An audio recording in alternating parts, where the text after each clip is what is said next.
1238 on 95.3 WBEV, powered by Daily Dodge. Welcome into Community Comment. I'm your host, Kevin Haugen. It is my pleasure to welcome into the conversation today our guest on the show, Beaver Dam City Administrator Nathan Thiel. Nathan, wonderful seeing you. Thank you so much for coming in today. Always a pleasure, Kevin. Always a pleasure. So, had Best Dam Fest over the weekend. Had a chance to go out to any of the activities happening? Yeah. My family and I, we had the opportunity to go out for a little bit. So definitely fun activities. It was a little warm though. Yeah, it was hot, and then if you're out Saturday night, a little rainy, but which we didn't need with lake levels at all whatsoever. So well, maybe that's a good sort of small segue we'll take into our first topic.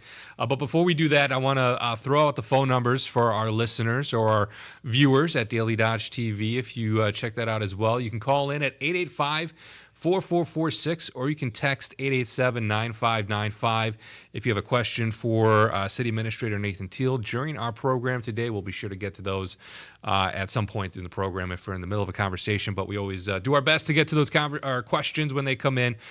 So if you do have those ready to send in at any point, you can send those in during our program this afternoon. But Nathan, I mentioned it briefly before we mentioned the phone numbers, the lake levels for Beaver Dam Lake. It's been kind of a main topic here for the last couple of weeks with just all the rain that we have gotten. It's impacted some events. It impacted the fireworks. I know they had dropped down around this weekend, but other weather things, other concerns caused the fireworks to push back, but it's been an issue with the lake levels the last couple of weeks. Yeah, and you know, the city, we're governed by a lake order through DNR, right? So I mean, there's very limited that things that we can do. We can coordinate with our neighbors, which we try to do. But lake levels it's just been a lot of rain this year. Yeah. And so it was looking somewhat positive that we had crested last week, and we're seeing the lake level lower to a point where the lake could be then usable. But then with the rain over the weekend again, it just kind of pushed us back over that threshold. So it's not the city deciding, all right, the water's too high, we have to have a no wake in order or anything like that. There, like you mentioned, there's ordinances and state laws that come into play in order to protect us. So the city does have an ordinance that limits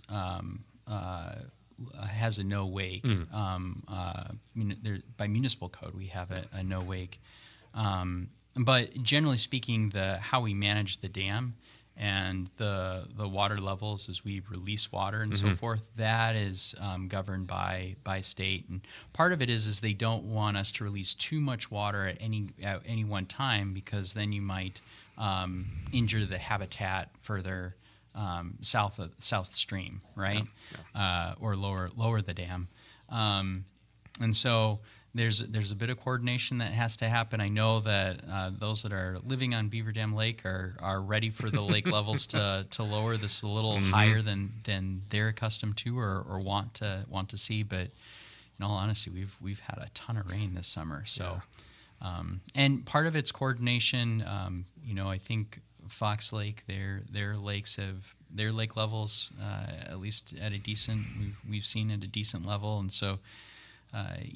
But we can't tell them what to do either. Right.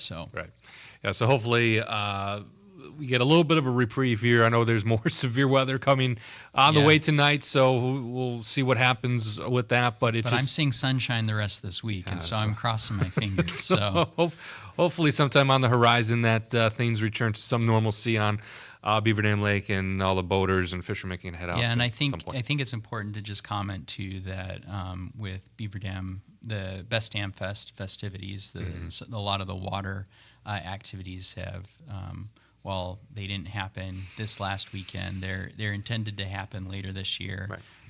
Over the Labor Day weekend. So those who missed the fireworks, don't worry, they are scheduled to happen later on this year. Yeah, I believe September 1st, if I'm not mistaken. That's the rescheduled date for the fireworks. So they are happening. It's just pushed back to a later date. And we had the police department on Friday. And they made an interesting note too that a lot of communities put on 4th of July fireworks. It's right around there. So not a lot of fireworks shows happening Labor Day weekend in the area. So it's really a great opportunity for people to come out and watch those. Yeah, hopefully hopefully a good second event. Yes, So. yeah, fantastic.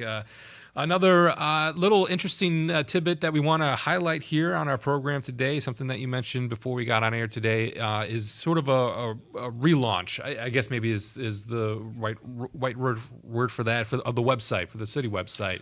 Yeah, and especially correct. sort of hoping to streamline user experience, make it a little bit more mobile friendly. That's kind of the target goal. Yeah. So as when I arrived, some of the commentary that we received somewhat frequently with our current website is the user friendliness of it, the ability to search things was a little bit difficult, and so over the last 6 months, the city's really been working to migrate to a new website, which we're excited it will launch at the end of this month. So August 31st is the intended date, and staff, we've been busy working to make sure that all the information content gets migrated. But it will be a neat tool in the sense that users will be able to hopefully access kind of the frequently asked questions more easily, more readily, and hopefully it will limit questions that will need to come. Sometimes people would use the website and then get frustrated and then just call in. And so we're hoping to eliminate some of those frustrations and make it more user-friendly at the end of the day. You said August 31st is sort of the anticipated goal of having that go live? Yeah, it will go live, and again, it will be more mobile-friendly. It will also have better ADA access. And then the other hope is that it will be more interactive with being able to, like, let's say, for instance, report a concern or being able to fill in fillable forms. There's going to be some good things coming. Now, mind you, we'll launch. There will be some work to perfect and refine, but then over time too, we hope to introduce more online forms that should make the user experience much more modern. Now, the domain and everything, that will be staying the same. That won't change. That will be staying the same, all the same. So and all the content that people have come to expect and that they look for now on the website, that's not changing. That will still be there when the new website is launched. Yeah, granted, maybe there's a few things that maybe might be important to staff, Sure. but maybe not all that important to the public, and so there's a little bit of cleanup happening. But yeah, you should be able to access the directory. The staff directory is going to be a lot easier to utilize. So, mind you, we're launching a website so you don't have to call us, but in the event that you do need to call us, it's going to be easier to access our information. So Fantastic. Again, August 31st is the deadline, or sort of, is that a target goal, or is that like, all right, it's happening? Firm. August? We're planning on launching that day. So staff has been busy. Originally we were set to happen like a couple of weeks ago, and we were like, no way, that's not going to happen. So we set a more realistic goal for our website vendor. Oh, fantastic. Again, we're chatting with Beaver Dam City Administrator Nathan Thiel here on Community Comment. The phone number for the program is 885-4446 if you have a question during our show today. Another topic, Nathan, that we talked about here on the program last couple of months. It's been ongoing for a while now. I believe it started in the beginning of this year, I think, is kind of when the initiative started for this. Talking about the transit study? Talk about the transit study, correct. You know, that report has been delivered and presented to the council. I believe the last meeting, SRF, who's the consulting firm on this project, presented some follow-up information and some recommendations. And the council had a chance to deliberate and kind of move forward in some sort of direction on this transit study. Yeah, so this last council meeting, they went through the alternatives, the options that the council could look at, and really sought feedback from the council to make sure that their recommendations were aligned, right, with the thought processes based on the feedback that the council had received, based on the report that the council reviewed, kind of seeking their direction. As council reviewed it, we reviewed the idea of a fixed route, we reviewed the idea of a flex route, and then we reviewed the idea of upgrades to the technology of our current shared ride taxi, which would turn it into what's called microtransit. And the basic difference between our current taxi service and microtransit is really making it mobile friendly, right? You kind of that Uber experience where you can, schedule an appointment via an app and have more certainty on arrival, as well as pickup and also drop off, as well as even being able to see where vehicles are at any given time. And so anyway, we reviewed, with the fixed route, we reviewed the alternatives of having a single route or two routes, a single route being kind of an hour long trip, or two routes that kind of cover the same ground, but individually were more like a 30-minute route. And so anyways, in all of that, I think the council came to the conclusion that right now the direction they would like to seek is really investing in the technology piece, upgrading the user experience to our current transit system, and continue to evaluate as we go the idea of doing a fixed route. Now, with that technology piece being kind of a focus for upgrading the city's transit, is that sort of, maybe this is too early in the process to know for sure, but is that focusing on like a platform that people can schedule rides and launching something like that for the city, or other means to make it easier for people to set routes or set destinations to get picked up and dropped off? Yeah, so understanding that right now this is a service that the city contracts, right? We have a great community partner running Inc., which not only runs our shared ride taxi, but runs shared ride taxi programs throughout the state. And some of their efforts are based on what the state has kind of outlined, and making sure that we're following rules and regulations that qualify us for grant funding.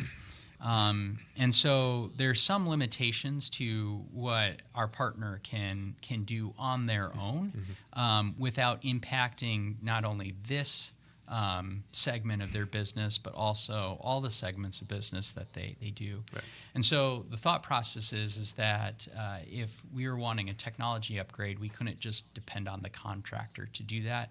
And there was going to need to be some coordination on our part with the state.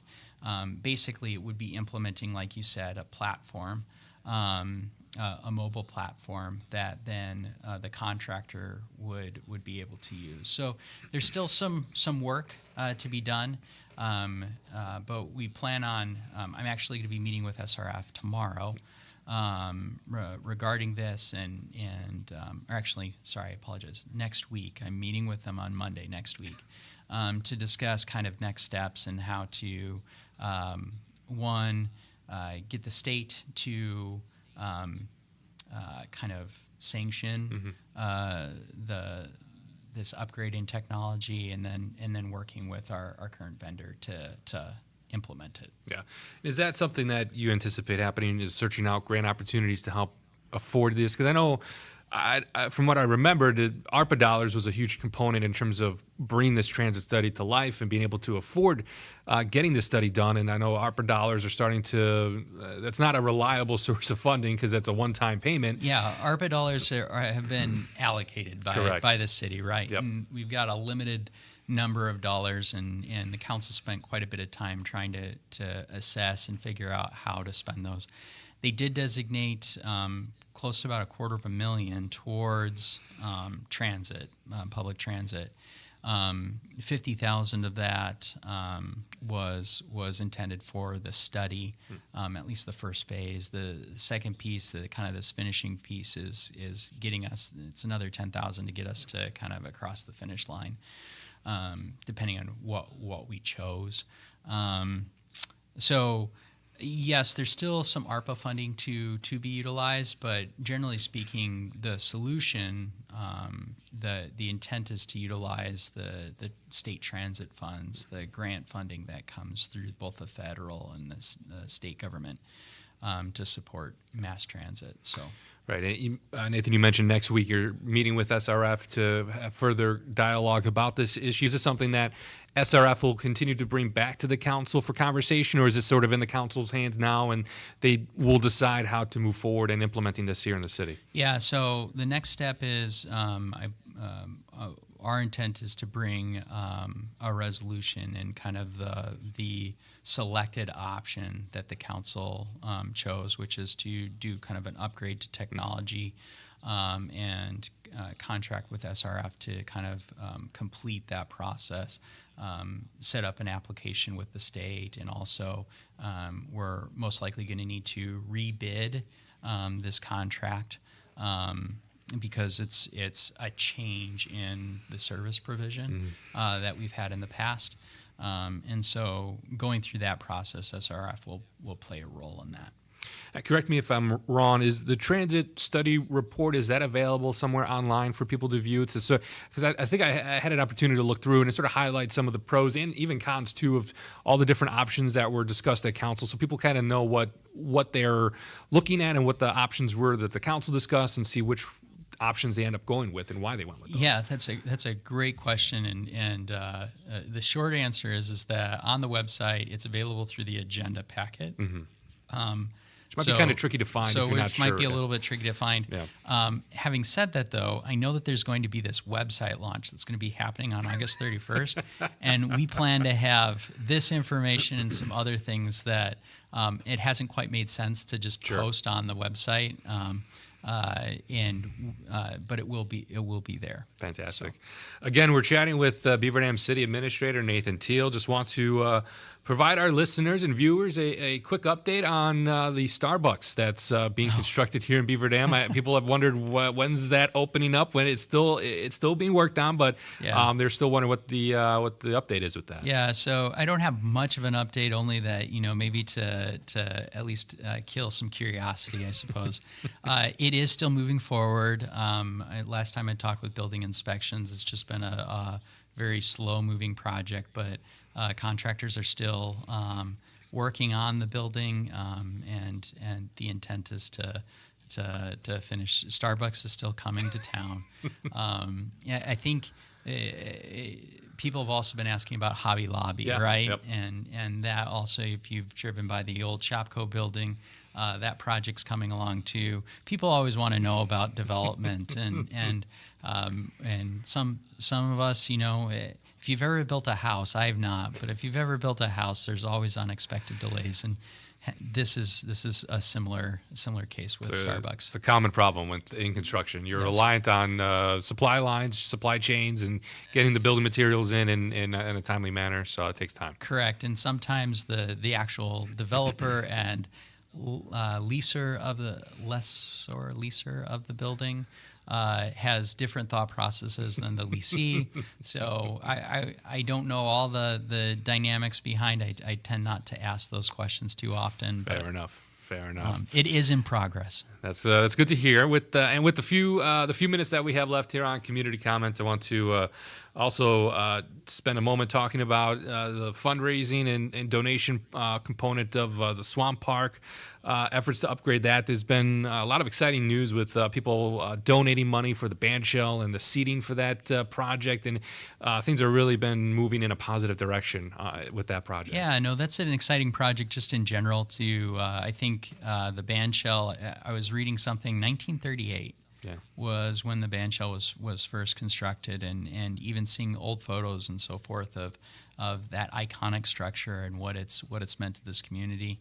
I think everybody will appreciate new seating at the bandshell.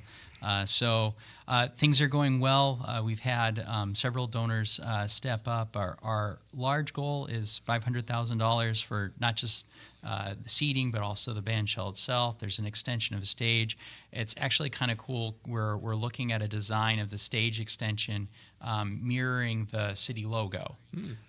with the wave action and so forth, and integrating that into steps and so forth. So it's exciting. All this is contingent on us being able to raise sufficient funds.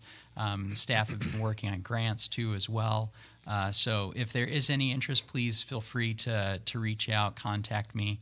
It's an exciting project. And if you have a chance, this Wednesday, one of our more popular events, Tony Rocker, he's a Elvis cover impersonator, yep. Is planning on being there this Wednesday. I believe I need to check my mental note. I believe it goes until 8:30, right? So I think it's 7 to 8:30. 7 to 8:30. Yeah, I'm pretty sure. But the events will begin in Swan Park earlier. I think 6:30, right? Yep, 6:30, I believe. Yeah, and So- 8:30 is when it wraps up. So, Yep. yeah, it's always a fun. Check my phone, I suppose. And that's always a fun event for people to come out and check out the updates that Swan Park has seen over the last couple of years. Yeah. There have been beautiful upgrades, right? I don't know if you've been down there, but the lagoons with the flowers now are gorgeous. And we've got all of you'll notice that there are placards of individuals who have sponsored sections of the park. They're now out there and visible. And by the way, too, if there's any interest, I was out there the other day, and the splash pad was so active, and there were so many kids engaged.